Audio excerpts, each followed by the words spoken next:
Assalamualaikum warahmatullahi wabarakatuh. War on Drugs for Humanity.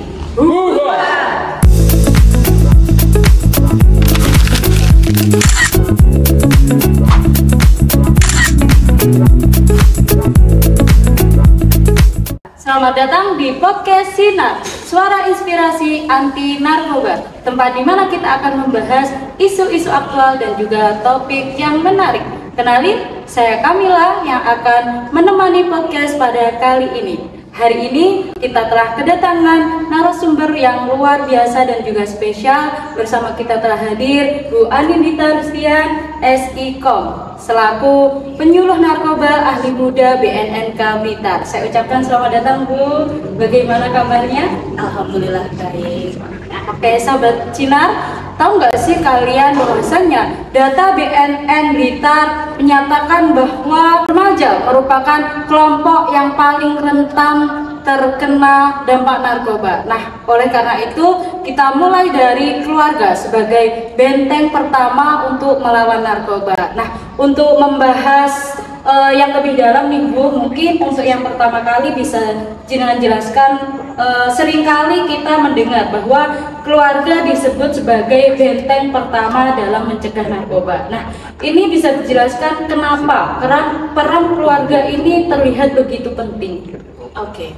Jadi keluarga disebut sebagai benteng pertama itu karena kan memang keluarga adalah lembaga yang paling dekat dengan kita, ya kan? Jadi kita sebagai anak kita punya orang tua dan anak itu satu kesatuan disebut keluarga.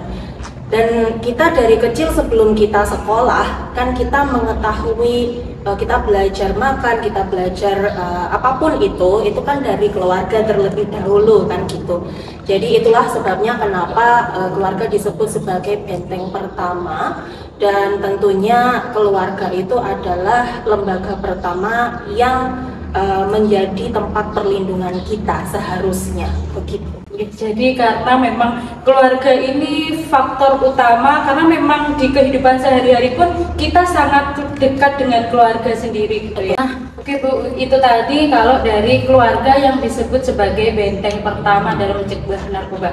Namun mungkin juga ada faktor dari luar nih Bu, seperti yang kita tahu bahwasannya untuk sekarang ini tekanan dari teman sebaya itu juga sering sekali menjadi pintu masuk seorang anak untuk mencoba hal-hal yang berbahaya. Nah, jadi bagaimana sih sebagai orang tua untuk melatih anak agar berani berkata tidak ketika mereka mau diajak untuk melakukan hal-hal yang negatif?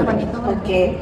Jadi sebenarnya ini hal yang penting dan utama, tetapi saya rasa sekarang mulai banyak, ya meskipun tidak semua ya, tetapi masih banyak orang tua yang lupa bahwa hal ini penting, yaitu keeratan hubungan antara orang tua dengan anak. Ketika anak hubungannya erat dengan orang tua, dia merasa aman dan nyaman untuk bercerita kepada orang tua, sehingga ketika dia mendapatkan ancaman dari luar rumah, tekanan dari teman sebayanya, itu dia dengan nyaman dan tenang itu pasti akan bercerita kepada orang tua, dan dia tidak akan pernah merasa dihakimi oleh orang tua. Sayangnya saya sebagai penyuluh, saya sering bertanya kepada anak-anak ketika saya penyuluhan ke sekolah, terutama untuk anak yang usia remaja, SMP sampai SMA, sering curhat nggak ke orang tuanya, dan rata-rata menjawab tidak.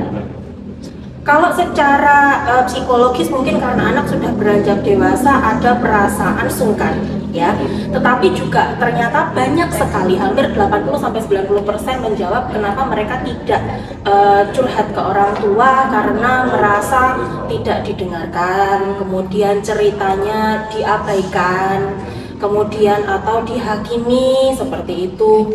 Diabaikan di sini dalam arti dianggap remeh gitu kan. Jadi kayak orang tua merasa bahwa urusan cah cilik ya wes paling nanti sudah selesai kan begitu. Tetapi kan bagi anak sebenarnya itu adalah hal yang penting.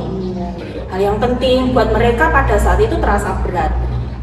Karena mereka akhirnya menjadi enggan untuk bercerita ke orang tua, mereka cenderung lebih dekat dengan teman sebayanya. Nah, padahal beberapa anak mungkin belum bisa mengenali mana teman yang circle-nya benar, mana yang circle-nya nggak benar. Nah gitu, apalagi kalau kemudian diancam, dipaksa untuk melakukan sesuatu hal supaya dianggap circle-nya, supaya bisa masuk pada circle-nya, kan seperti itu, sehingga dia mau tidak mau di bawah tekanan dia melakukan itu. Nah, kembali lagi yang bisa dilakukan orang tua adalah mempererat hubungan antara orang tua dengan anak, bukan mengontrol, bukan posesif, tetapi memposisikan orang tua sebagai teman gitu. Karena orang tua itu ya kita tahu sih, orang tua merasa bahwa ketika mereka bekerja untuk anak itu sudah merupakan bentuk cinta. Padahal anak-anak usia remaja itu mereka juga masih butuh ya didengarkan tanpa dijudge itu tadi. Kemudian mungkin ada yang masih pengen dipeluk sama orang tuanya, meskipun mungkin ya masih ada risih-risihnya ya karena sudah dewasa, merasa sudah dewasa. Tapi ketika mereka merasa down, pelukan itu tetap dibutuhkan gitu. Ya saling mendengarkan, dan si anak sendiri juga sebelum curhat ya bisalah melihat orang tuanya terlebih dahulu dalam posisi masih capek atau enggak kan gitu ya. Kalau posisi orang tua masih capek, masih sepaneng dicurhati, nanti marah-marah, tambah stres ya, tambah stres, sehingga si anak kebutuhannya ini sama-sama tidak terpenuhi. Orang tua kebutuhan pribadinya untuk rileks tidak terpenuhi, yang anaknya sendiri kebutuhan untuk didengarkan juga tidak terpenuhi, yang ada malah semakin renggang gitu. Jadi kalau ada keluarga yang sudah punya tradisi di keluarganya mungkin liburan bareng atau sekedar makan bareng, nah kemudian saling bercerita yang tidak perlu judgement gitu, ya itu mohon untuk diteruskan intensitasnya gitu, sehingga si anak akan merasa aman di dalam rumah, sehingga ketika dia mengalami tekanan di luar rumah apapun bentuknya termasuk narkoba, dia akan dengan cepat ada alert di dalam tubuhnya, oh ini nggak benar, saya harus segera ngomong sama orang tua sebelum terlambat. Jadi di sini kuncinya tetap nomor satu itu hubungan atau komunikasi yang bagus ya dengan orang tua sendiri. Betul. Gitu ya, karena memang mungkin kalau anak sekarang kan juga pergaulannya yang semakin bebas kayak gitu, kunci utama juga tetap dari orang tua, juga harus saling mengerti kondisi dan juga situasi. Jadi sangat penting untuk menjaga keluarga agar tetap harmonis. Kita tadi juga sudah membahas terkait keluarga dan juga tekanan dari teman sebaya. Nah, sekarang ini mungkin orang tua juga sering bingung nih Bu, karena banyaknya kesibukannya yang tidak bisa mengontrol penuh kepada anak nih. Nah, itu bagaimana sebagai seorang tua dapat mengenali tanda-tanda awal kalau seorang anak nih mulai terpengaruh oleh lingkungan yang berisiko? Apa sih sebaiknya yang perlu diperhatikan? Oke. Yang pertama tentunya anak semakin menjauh dari orang tua. Tinggal satu rumah, tetapi si anak jaga jarak, gitu kan. Selain tidak pernah ngobrol, nggak pernah curhat. Terus kemudian juga kalau pas ada kumpul keluarga itu mungkin dia lebih sering menyendiri, gitu kan. Atau dia sering banget main sama temennya. It's okay sebenarnya main sama temennya itu it's okay, karena kan pasti ada masa-masanya ya. Tetapi anak yang nyaman dengan orang tua itu dia kalau main sama teman-temannya kan pasti yang cukup gitu loh maksudnya. Tapi kalau dia lebih nyaman di luar rumah daripada di dalam rumah, kemudian dia menarik diri dari orang tuanya, itu sudah harus mulai diwaspadai. Kemudian juga ya ada banyak perubahan perilaku yang signifikan lah gitu. Jadi memang usia-usia remaja itu kan anak-anak lebih suka explore kan sekarang, explore dunia luar gitu. Tapi juga itu tadi balik lagi, kalau dia masih tetap merasa nyaman di rumah, dia tentunya akan tahu batasan kapan pulang, kapan main kan seperti itu. Jadi itu udah yang pertama. Dan banyak kebiasaan yang patut diwaspadai gitu kan. Jadi mungkin yang bisa dilakukan ya, yang dilakukan orang tua memperhatikan itu, kemudian juga memberikan batasan kepada anak, bukan untuk mengekang, tetapi untuk supaya si anak itu kembali pulang, gitu kan, pulang ke rumah, kemudian melakukan kegiatan bersama-sama dengan keluarga, dan nggak ada salahnya untuk mengenal dan mengenali teman-teman yang biasanya si anak ini bersama-sama kan gitu. Jadi kalau misalkan butuh itu bisa saling komunikasi ya. Betul ya gitu. Mungkin itu sih yang bisa tahap awal yang bisa dilakukan oleh orang tua untuk mengenali perubahan pada anak-anak. Kalau misalkan ternyata teman-temannya pun juga itu tadi karena circle yang nggak benar ya, jadi orang tua harus bisa menggandeng pihak sekolah untuk memberikan warning kepada anaknya, kemudian juga memberikan batasan-batasan kepada anak dan ngobrol yang netral lah dengan anak, sehingga anak akan mulai merasa bahwa oh ternyata orang tua saya tuh care ya. Jadi memang anak itu juga harus perlu diperhatikan ya, dari segi apapun. Mungkin ada perubahan kecil yang mungkin seringkali nggak orang tua sadari, itu padahal sebenarnya itu harus diperhatikan. Dan harus si anak itu harus diberikan pemahaman yang benar, sehingga dia tidak kemudian merasa bahwa apa sih orang tua ini kok ngatur-ngatur, kok ngekang-ngekang gitu. Tapi diberikan pemahaman supaya si anak akhirnya mengerti maksud tujuan orang tua. Bu Anin sendiri sebagai penyuluh, nah tentunya di lapangan kan juga banyak tantangannya ya Bu, apalagi ada anak yang enggan terbuka, komunikasi di rumah juga kadang kurang harmonis, atau bahkan tekanan dari lingkungan luar. Nah, dalam kondisi seperti ini, bagaimana sih langkah BNN hadir untuk membantu keluarganya? Oke.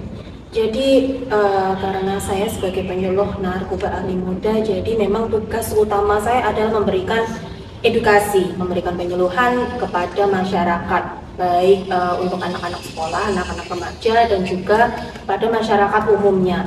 Tapi dari BNN sendiri juga punya program yang namanya ketahanan keluarga. Jadi di situ kami mengumpulkan pesertanya itu biasanya ada sekitar 10 keluarga. Satu keluarga itu terdiri dari satu orang tua, bisa ayah atau ibu, dan satu anak usia SMP. Yang mana kita program itu mereka harus datang dan berkomitmen untuk hadir terus ya selama 4 kali pertemuan. Jadi 1 minggu itu 1 pertemuan untuk bersama-sama mempererat hubungan antara orang tua dengan anak gitu. Dan itu sudah ada buku petunjuk teknisnya, sudah ada modulnya. Jadi di situ si anak ada sesinya tersendiri, bagaimana mereka belajar untuk memahami dan mengenali dan memahami kualitas keluarga, kualitas positif pada keluarga. Jadi sifat-sifat positif yang ada pada orang tua saya apa, sifat positif yang ada pada saya apa, kemudian budaya positif yang ada di keluarga apa. Kemudian orang tua juga mempelajari hal yang sama, lalu sama-sama mempelajari tentang manajemen stres, baik stresnya si anak sendiri, stres orang tuanya sendiri, dan anak memahami stres orang tua memahami stres anak, sehingga saling memahami. Kemudian juga bagaimana mengatasi tekanan teman sebaya dari anaknya sendiri, dan bagaimana orang tua membantu si anak untuk mengatasi hal tersebut. Kemudian kegiatan itu juga, jadi sesi pada setiap kali pertemuan itu si anak ada sesi sendiri, orang tua ada sesi sendiri. Kemudian setelah itu mereka digabungkan pada sesi keluarga. Nah biasanya yang sesi keluarga ini yang paling seru ya, paling seru karena akhirnya mereka saling ngobrol, kemudian saling bisa curhat gitu, tapi lebih kepada ngobrolnya dulu ya. Jadi si anak memberikan ucapan terima kasih kepada orang tua berterima kasih dan minta maaf kepada anaknya.